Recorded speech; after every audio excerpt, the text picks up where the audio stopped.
Okay, hey, this is Brian from Brianopolis. I am currently driving through the town of Edinburg, Virginia. I was out on a hike in the National Forest today, and I'm doing a story for one of my blogs about the current state of affairs with trails here in this area. Access to the trails. These are national forest lands that I was hiking, so I just wanted to see how accessible they were, things like that. Came down to Edinburg because it's right outside of Massanutten Mountain, the section where I was hiking, kind of near the Seven Bends area. And there it is. Well, it's not a big deal, but I don't know if you can see it, but there were rebel flags on those buildings right there.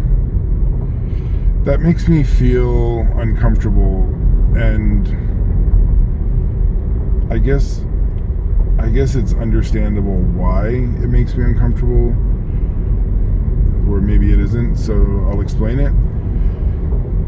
It bothers me because I have friends and students.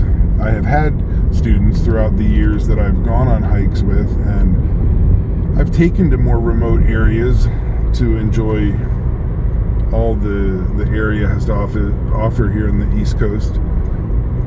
And those kind of things, having the rebel flag or having the Confederate flag hanging around, makes people uncomfortable because they know the history of it. And what they don't understand about the history for the people who live here is that it doesn't represent slavery to them, or keeping slavery, or they wish that slavery would have been continued from the past. Maybe for some of them it does, but for most of them it's sort of like they respect what their forefathers did in rebelling against the government, which they felt was encroaching on their states' rights.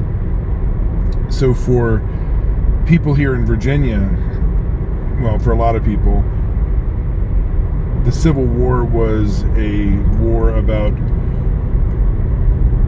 whether or not states had autonomy or some sort of sovereignty from the federal government, and that's what the rebel flag means to them. So it has a significant meaning, but it's not the same meaning that you might think if you are sort of like, I don't know, like non-white or not from this area. Maybe you don't care, because maybe even the explanation that I gave about states' rights and everything doesn't matter to you, or you think that because it's attached to history with the Civil War that it condones slavery today in the modern era. I don't think it does, but it's a very triggering kind of thing to see it. Honestly, it actually makes me feel uncomfortable as well, just because I assume, even though I don't know because I haven't talked to these people, but I have an assumption that they're quite religious. They might be judgmental of my sexuality, or may accept it as long as I don't demonstrate behaviors that are gay, because isn't that what people are opposed to anyway? Whenever they are sort of homophobic or racist, it's really the behaviors, these cultural differences, that make them dislike or want to separate from. So that kind of flag just really does it for a lot of people. Really makes them feel uncomfortable that the people around here might not be accepting of them. And that's unfortunate, because when you're trying to plan a little weekend trip and you want to go hiking and then you want to explore the little towns nearby, I think that if there are going to be flags like that flown in a small little historic town, there needs to be some sort of education or explanation or understanding brought to it through a museum exhibit or through interpretation, signage. That's just me.